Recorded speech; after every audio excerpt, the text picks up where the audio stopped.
In this video, you'll learn how to set up meetings using Calendly. By the end, you will have successfully created your own meeting type that others can schedule with you. Begin by navigating to calendly.com in your web browser. Once the page loads, look for the login button located at the top right corner of the screen. Click this button to access your account. If prompted, enter your email address and password to log in. After entering your credentials, click the login button.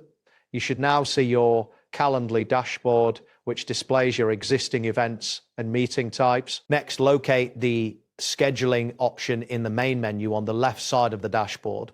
Click on it and then look for the Create button, which is typically found at the top of the. Choose either one-on-one or another meeting type that suits your needs. After making your selection, the next screen will appear. Once you are on the meeting setup page, you will see a field labeled event name. Click into this field and type the name of your meeting. This name will be visible to anyone who schedules a meeting with you.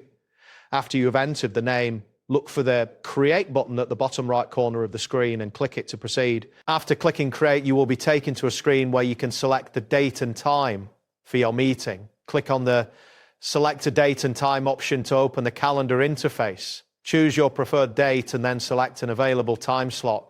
Confirm your selection to continue. The next step involves setting the location for your meeting.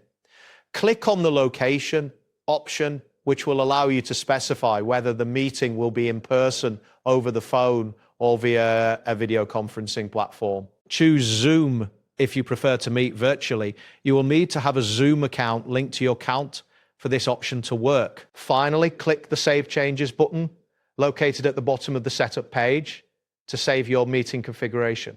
A confirmation message should appear indicating that your meeting type has been successfully created. You can now share your Calendly link with others so they can schedule a meeting with you. That wraps up today's guide.